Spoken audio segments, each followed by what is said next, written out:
ಮುಂದಿನ ಕಾರ್ಯಕ್ರಮ ಶ್ರೀಮತಿ ಉಷಾ ಚಡಗ ಅವರು ವೇದಿಕೆ ಮೇಲಿದ್ದಾರೆ. ಅವರು ಯಾಕಿದ್ದಾರೆ, ಉಡುಪಿಯ ಮಂದಿ ಭಜನೆಯ ಮಂಡಳಿಗಳಲ್ಲಿ ಅವರನ್ನು ನೋಡ್ತೇವಲ್ಲ, ಇವರೇನು ಅಂತ ಅನೇಕರಿಗೆ ಅನಿಸಬಹುದು. ಅವರು ಬನ್ನಂಜೆ ಗೋವಿಂದಾಚಾರ್ಯರ ಒಂದು ಆತ್ಮೀಯವಾದಂತಹ ಸಂಬಂಧವನ್ನು ಅವರನ್ನು ಗುರುಸ್ಥಾನದಲ್ಲಿ ಇಟ್ಟು ಯೋಚನೆ ಮಾಡುವವರು. ಅವರು ಸಂಸ್ಕೃತ ಮಹಾಪಾಠಶಾಲೆಯಲ್ಲಿ PhD ಪದವಿಯನ್ನು ಜೀವಸ್ವಭಾವ ಮತ್ತು ಸರ್ವಶಬ್ದ ವಾಚ್ಯತ್ವದ ಕುರಿತಾಗಿ ಮಾಡಿದ್ದಾರೆ. ಅದಕ್ಕೆ ಸಂಪೂರ್ಣ ಮಾರ್ಗದರ್ಶನವನ್ನು ಮಾಡಿ ಅವರಿಗೆ ಬೆಂಬಲ ಕೊಟ್ಟವರು ಬನ್ನಂಜೆ ಗೋವಿಂದಾಚಾರ್ಯರು. ಅಂತಹ ಉಷಾ ಚಡಗ ಅವರು ನಮ್ಮ ಶ್ರೀಪಾದರ ರಾಮಾಯಣ ರಹಸ್ಯ ಸ್ವಾರಸ್ಯವನ್ನು ಆಂಗ್ಲ ಭಾಷೆಗೆ ತರ್ಜುಮೆ ಮಾಡಿದ್ದಾರೆ, ಪರ್ಯಾಯ ಶ್ರೀಪಾದರದು. ಅದನ್ನು ಕೂಡ ಈ ಸಂದರ್ಭದಲ್ಲಿ ನಾವು ಸ್ಮರಿಸಬಹುದು. ಉಷಾ ಚಡಗ ಅವರು ತಮ್ಮ ಅನಿಸಿಕೆಗಳನ್ನು ಹಂಚಿಕೊಳ್ಳಬೇಕಾಗಿ ಕೇಳಿಕೊಳ್ತಾರೆ.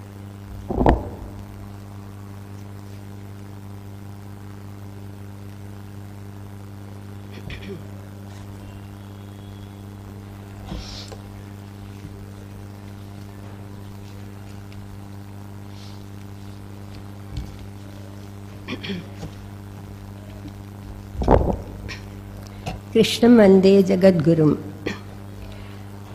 ಶ್ರೀಕೃಷ್ಣ ಮುಖ್ಯ ಪ್ರಾಣರಿಗೆ ನಮಸ್ಕರಿಸುತ್ತಾ, ಪರಮ ಪೂಜ್ಯರಾದ ಶ್ರೀ ಶ್ರೀ ಸುಗುಣೇಂದ್ರ ತೀರ್ಥ ಶ್ರೀಪಾದರವರಿಗೆ ಪಾದಂಗಳವರಿಗೆ ಮತ್ತು ಶ್ರೀ ಸುಶೀಂದ್ರ ತೀರ್ಥ ಪಾದರಂಗಳಿಗೆ ಮತ್ತು ವಿಶ್ವಪ್ರಿಯ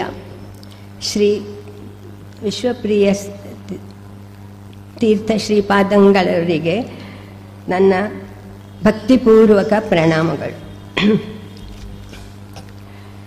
ಇಲ್ಲಿ ನೆರೆದಿರುವ ಬನ್ನಂಜೆ ಅವರ ಬಳಗದವರಿಗೂ ಅವರ ಅಭಿಮಾನಿಗಳಿಗೂ ಮತ್ತು ಆಧ್ಯಾತ್ಮ ಬಾಂಧವರಿಗೆ ಎಲ್ಲರಿಗೂ ನನ್ನ ಹೃತ್ಪೂರ್ವಕ ವಂದನೆಗಳು. ಇಂದು ಈ ಬನ್ನಂಜೆ 90 ನಮನ ಕಾರ್ಯಕ್ರಮದಲ್ಲಿ ಭಾಗಿಯಾಗಿ ಅವರ 90ರ ಹುಟ್ಟುಹಬ್ಬವನ್ನು ಆಚರಿಸಲು ಬಂದ ನಮ್ಮೆಲ್ಲರ ಒಳಗೆ ನನ್ನ ಹೃದಯದಲ್ಲಿ ಕೃತಜ್ಞತೆ ಮತ್ತು ಪ್ರೀತಿಯ ಸ್ಮರಣೆ ತುಂಬುತ್ತಿದೆ. ಅವರು ಇಂದು ದೈಹಿಕವಾಗಿ ನಮ್ಮೊಟ್ಟಿಗೆ ಇಲ್ಲದಿದ್ದರೂ ಅವರ ಆತ್ಮ ಮತ್ತು ಅವರ ಬೋಧನೆಗಳು ನಮ್ಮ ಜೀವನವನ್ನು ನಿರಂತರ ಬೆಳಗುತ್ತಲೇ ಇದೆ. ನನ್ನ ಗುರುಗಳಾದ ಪೂಜ್ಯ ವಿದ್ಯಾವಾಚಸ್ಪತಿ ಡಾಕ್ಟರ್ ಬನ್ನಂಜೆ ಗೋವಿಂದಾಚಾರ್ಯರಿಗೆ ನನ್ನ ಕೃತಜ್ಞತೆಯ ನಮನಗಳನ್ನು ಅರ್ಪಿಸಲು ಈ ಅವಕಾಶವನ್ನು ಕೊಟ್ಟಿದ್ದಕ್ಕೆ ಡಾಕ್ಟರ್ ವೀಣಾ ಬನ್ನಂಜೆ ಅವರಿಗೆ ಅನಂತ ಧನ್ಯವಾದಗಳು. ಬನ್ನಂಜೆ ಗೋವಿಂದಾಚಾರ್ಯರು ಕೇವಲ ವಿದ್ವಾಂಸರಾಗಿರಲಿಲ್ಲ, ಶಿಕ್ಷಕರಿಗೆ ಶಿಕ್ಷಕರಂತಿದ್ದ ಮಹಾಗುರುಗಳು. ಅವರು ತಮ್ಮ ಪ್ರತಿಯೊಬ್ಬ ಶಿಷ್ಯನಲ್ಲಿಯೂ ಕಲಿಕೆಯ ದಾಹವನ್ನು ಜಾಗೃತಗೊಳಿಸಿದವರು. ಎಂದಿಗೂ ಯಾರೂ ಊಹಿಸದ ಜ್ಞಾನದ ಹೊಸ ಕ್ಷೇತ್ರಗಳಿಗೆ ಅವಕಾಶದ ದಾರಿ ತೆರೆದವರು. ತತ್ವಶಾಸ್ತ್ರದ ದೀಪಸ್ತಂಭವಾಗಿ ಪಾರಮಾರ್ಥಿಕ ತತ್ವಗಳನ್ನು ಅತ್ಯಂತ ಸರಳವಾಗಿ ವಿವರಿಸುತ್ತಿದ್ದರು. ಅವರ ವಿಶೇಷವಾಗಿ ಮಹಿಳೆಯರಿಗೆ ಸನಾತನ ಧರ್ಮ, ತತ್ವಶಾಸ್ತ್ರ,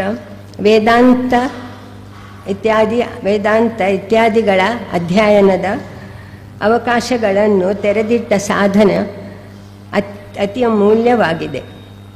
ಇಂಥ ಅಪರೂಪದ ದಿವ್ಯಾತ್ಮರು ಬಾಳಿ ಬದುಕಿದ ಕಾಲಘಟ್ಟದಲ್ಲೇ ನಾವು ಹುಟ್ಟಿ ಅವರಿಂದ ಮಾರ್ಗದರ್ಶನವನ್ನು ಪಡೆಯುವ ಅಪೂರ್ವ ಸುಯೋಗ ನಮಗೆ ಒದಗಿದದ್ದು ನಮ್ಮ ಪೂರ್ವಜನ್ಮದ ಅನಂತ ಪುಣ್ಯವೇ ಸರಿ.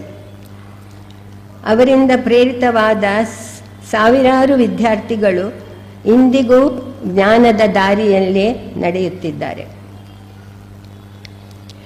ನನ್ನ ಸೌಭಾಗ್ಯವಿದು.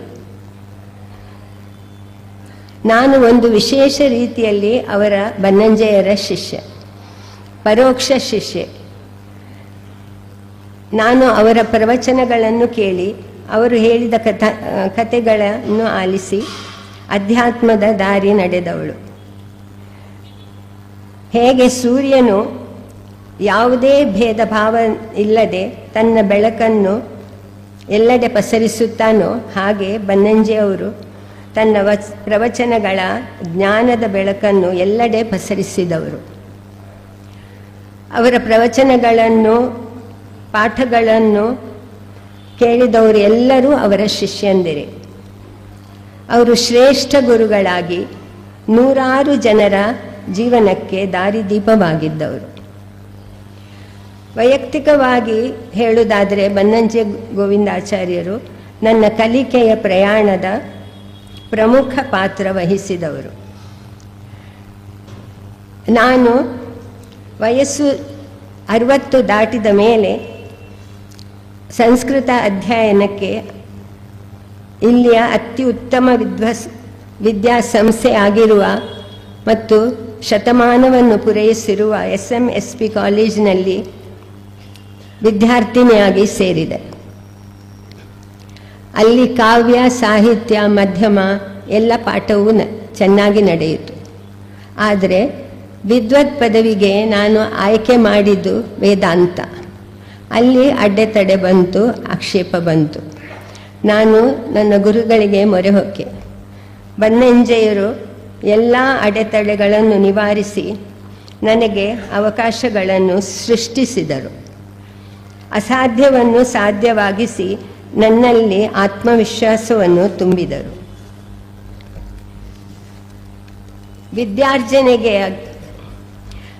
ವಿದ್ಯಾರ್ಜನೆಯಲ್ಲಿ ಮಹಿಳೆಯರಿಗೆ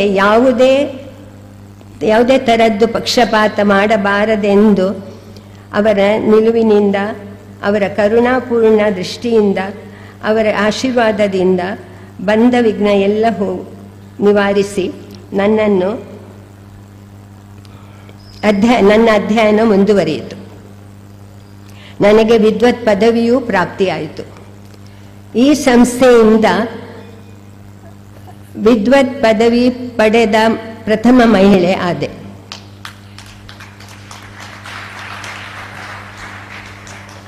ಅವರು ಕೆಲವು ಸಾಂಪ್ರದಾಯಿಕತೆಯನ್ನು ದೃಢವಾಗಿ ವಿರೋಧಿಸಿದರು.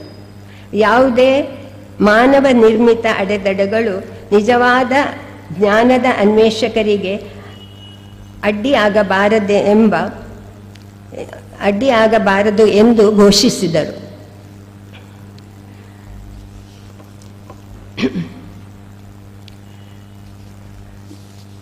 PhD ಮಾಡಲು ನನ್ನನ್ನು ಹೇಗೆ ಪ್ರೇರೇಪಿಸಿದರು ಎಂಬ ವಿಚಾರವನ್ನು ಇಲ್ಲಿ ಹಂಚಿಕೊಳ್ಳಬೇಕಾಗ್ತದೆ.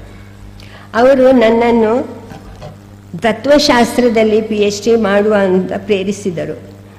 ನನ್ನ ಸಂಶೋಧನೆಗೆ ಅವರು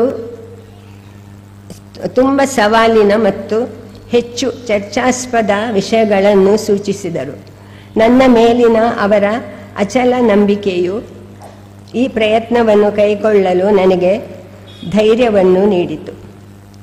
PhDಗಾಗಿ ಅವರು ಆಯ್ಕೆ ಮಾಡಿದ ವಿಷಯಗಳು ಜೀವ ಸ್ವಭಾವವಾದ ಮತ್ತು ವಿಷ್ಣು ಸರ್ವಶಬ್ದ ವಾಚ್ಯತ್ವ. ಎರಡೂ ತುಂಬ ಕಠಿಣವಾದದ್ದು. ಆದರೆ ಅವರ ಪ್ರೇರಣೆಯಿಂದ, ಅಪ್ರತಿಮ ಮಾರ್ಗದರ್ಶನೆಯಿಂದ ನನ್ನ 75ನೇ ವಯಸ್ಸಿನಲ್ಲಿ ಮಂಗಳೂರು ಮಹಾವಿಶ್ವವಿದ್ಯಾಲಯದಿಂದ PhD ಪಡೆದ ಪ್ರಥಮ ಮಹಿಳೆ ಆದೆ. ತತ್ವಶಾಸ್ತ್ರದಲ್ಲಿ PhD ಪಡೆಯುವ ಪ್ರಥಮ ಮಹಿಳೆ.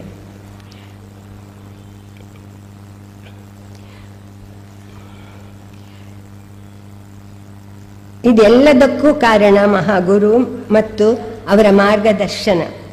ಬನ್ನಂಜೆ ಗೋವಿಂದಾಚಾರ್ಯ ಆಶೀರ್ವಾದ ಮುಖ್ಯ ಕಾರಣ. ಅದಿಲ್ಲದಿದ್ದರೆ ಇಂದು ನನಗೆ PhD ಅಥವಾ ಅನೇಕ ಪ್ರಶಸ್ತಿಗಳು, ಗೌರವ ಸನ್ಮಾನಗಳು ಲಭಿಸಲು ಸಾಧ್ಯವೇ ಇರಲಿಲ್ಲ. ಅವರಿಗೆ ನಾನು ಚಿರಋಣಿಯಾಗಿದ್ದೇನೆ. ಅದೆಷ್ಟೋ ಜನ್ಮದ ಪುಣ್ಯವೋ ನನಗೆ ಬನ್ನಂಜೆ ಅವರು ಗುರುಗಳಾಗಿ ದೊರಕಿದ್ದರು. ಅವರ ಪಾದ ಸ್ಪರ್ಶಿಸಿ ನಮಸ್ಕಾರ ಮಾಡಿ ಆಶೀರ್ವಾದ ಪಡೆಯುವ ಸೌಭಾಗ್ಯ ನನ್ನದಾಯಿತು. ಅವರ ಮಾರ್ಗದರ್ಶನದಿಂದಲೇ ರೂಪುಗೊಂಡದ್ದು ನನ್ನ ವಿದ್ಯಾಯಾನ. ಇಂದು ಅವರ 90ನೇ ವರ್ಷದ ಸಂಭ್ರಮದಲ್ಲಿ ನಾವೆಲ್ಲರೂ ಅವರ ಸಾನ್ನಿಧ್ಯ ಭಾಗ್ಯವನ್ನು ಅನುಭವಿಸಿದ ಧನ್ಯಾತ್ಮರು. ಗುರುಗಳ ಅತ್ಯಂತ ಪ್ರಿಯವಾದ ಉದ್ಧರಣೆ, ಇರುವು ಸಂಪತ್ತಲ್ಲ, ಇರುವಿನ ಅರಿವು ಸಂಪತ್ತು ಎಂದು.